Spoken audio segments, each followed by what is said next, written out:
What's good, YouTube? You already know who it is, man. It's your boy Q, aka TheWavMan, here with TheWavMonopoly.com to bring you guys another tutorial. And today, we're getting into how to mix that 2-track perfectly to allow your vocals to cut through the mix.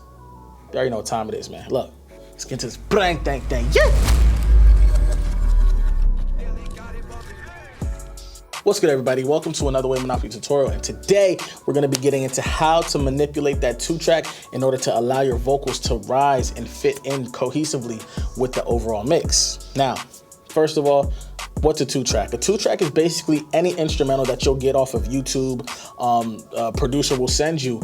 Now, the problem with 2-tracks is, number one, you aren't given all the elements and stems in the track to work with. Now that's a problem because in a perfect world, we want to have every single element, every track. We want to have the guitar, we want to have the snare, we want to have the hi-hats, we want to have the second snare, you know, all these elements that make up a beat, in our case, a 2-track, all those elements, we want to usually, in a perfect world, have those all separate, okay? We want those all so we can individually mix each of these and level each of these so that we're able to have our vocals sit in between all of that, okay? Now, in most cases, we do not have that, right? So what do, guys? We get a beat off of YouTube, right? We get that beat off of YouTube and we pop it in, and we're just finding that for some reason, our vocals aren't sitting in the track, okay? They're either sitting above the track or sitting below the track. But our objective is to fit that vocal in the track, all right? Now, the second problem is 9 times out of 10, these 2 tracks that we receive are fully processed. Now, what that basically means is these 2 tracks, these instrumentals have limiters on them, okay? Now, this is what we do in the mastering stage, okay? So you can imagine that this beat alone in itself is ready to go upload on Spotify. You get what I'm saying? So we have to kind of take some steps back or kind of try to reverse some of these processes so that we're able to kind of fit our vocal in a space within this 2-track. Now, how we're gonna do that is gonna be all in this tutorial right now. I don't wanna hold you guys any longer. Let's get right into this bang, thing. You heard? Listen, now the first thing that we're gonna be looking at right now is our demo. Our demo was recorded through the Wave Monopoly template, Flick Tape, which is a Wave Monopoly template that is a vocal chain, guys. If you're interested, we have it for all DAWs, GarageBand, FL Studios, Logic, Pro Tools, Ableton, whatever you need, we got it, guys. Just go check out the site WaveMonopoly.com and get yourself a vocal template if you would like. This vocal template that we recorded in was the Flick Tape template. So let's go ahead and play this, guys, for you right now and see what we're gonna be getting into today. All right, let's get it.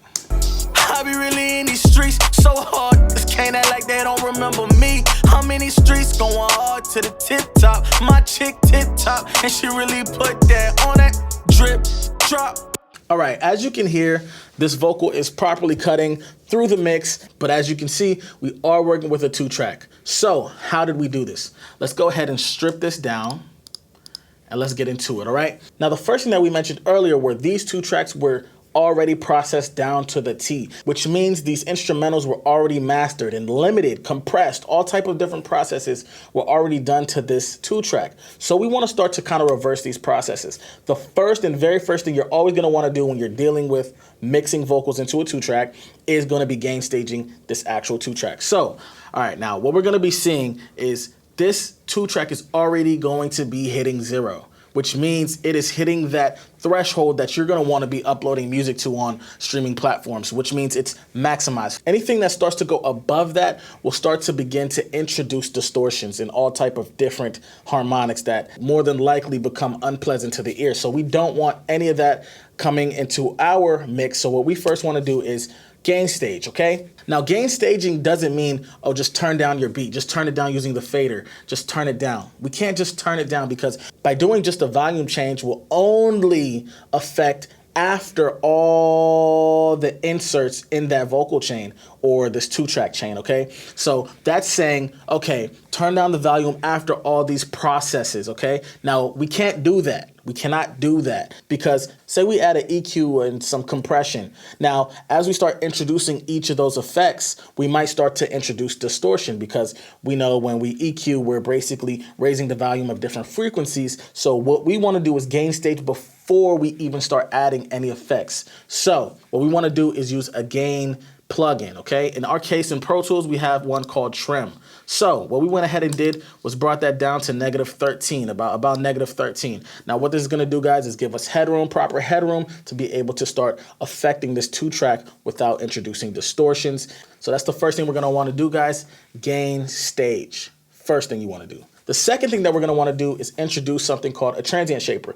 There's many different transient shapers, but in our case, we're gonna be using a transient shaper called Smack Attack, okay? So, Smack Attack is a transient shaper that comes from Waves Audio. Link will be in the description if you wanna check this plugin out. Now, a transient shaper is basically the opposite of limiting. So, this is where this starts to come in. Because this 2-track has limiting on it, obviously, we want to use a transient shaper to kind of reverse that process. So what a transient shaper basically does is it finds those transients, right? What a transient is those first hits, instances of sound,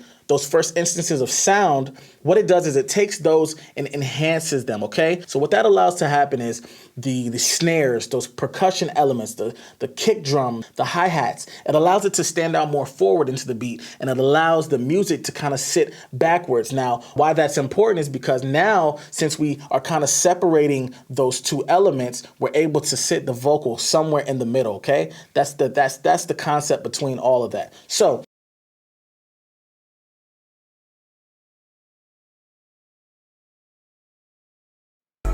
I be really in these streets so hard. This can't act like they don't remember me. How many streets going hard to the tip top? My chick tip top, and she really put that on that drip, drop, one cup. all right, now, as you could hear, this kind of adds more energy to the track, okay? That's what we're looking for. We're looking for more dynamics, basically. We're introducing our dynamics back into this mix, okay? That's why we use a transient shaper. Get the energy, allow our transients to kind of create that space in the 2-track so we can start allowing our vocal to sit in the mix. Now, the next thing that we're gonna have to do is corrective EQ. So how we do this is by understanding where our vocals is trying to sit, and what we're trying to do is use the corrective EQ and EQ out those combating frequencies inside that 2-track. So what are we gonna do first? All right, we're gonna go ahead and just, for visual purposes, let's go ahead and look and actually see where the vocals are trying to sit, where a bulk of it is trying to sit. So let's go ahead and get the F6 RTA from Waves, another great plugin from Waves, guys. Will be linked in the description if you wanna check it out. So let's go ahead and look at this right now and analyze and see where the bulk of this vocal is trying to sit. I be really in these streets so hard. This can't act like they don't remember me. How many streets going hard to the tip top? My chick tip top, and she really. Okay, as you can see, this vocal is trying to sit between around that 2K frequency hertz range and around the 1K range, okay? So that's the bulk of the body where this vocal is trying to sit, all right? So what we're gonna do is use the same plugin, the F6 RTA, and what we went ahead and did was basically carved out a space in that 2-track. Now, the real special thing about this plugin is that it has mid-side processing. Now, what that basically is basically being able to affect the middle and the sides separately. So what we went ahead and did was, since we noticed, like we just looked at before, that the vocal's trying to compete for that space in the 2K, 1K range, we went ahead and dipped. We went ahead and cut pretty widely that range, as you can see.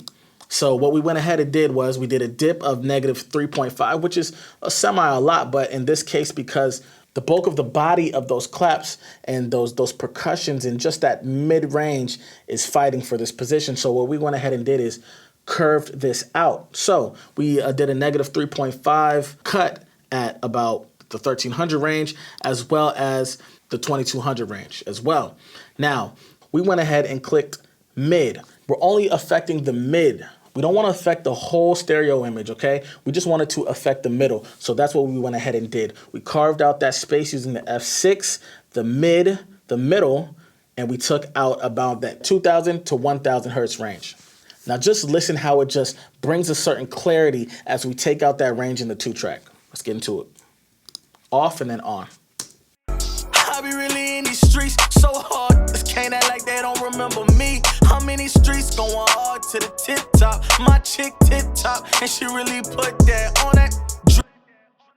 As you can hear, that range that they were both combating to fight for, we allowed the vocal to actually sit in that pocket where we wanted it to sit. Now, the last but definitely not least thing that we're going to be doing right now is kind of following up on that mid-side processing, okay? So what this plugin is right here is a center plugin that's from Waves as well. Now, the special thing about this plugin is we're able to control the side spectrum as well as the center, okay? Now, the reason we're using this is to kind of open the track, okay? So what we're doing right now is we're going to allow those highs to move to the side, okay? We want those to take up the side of the stereo image, okay?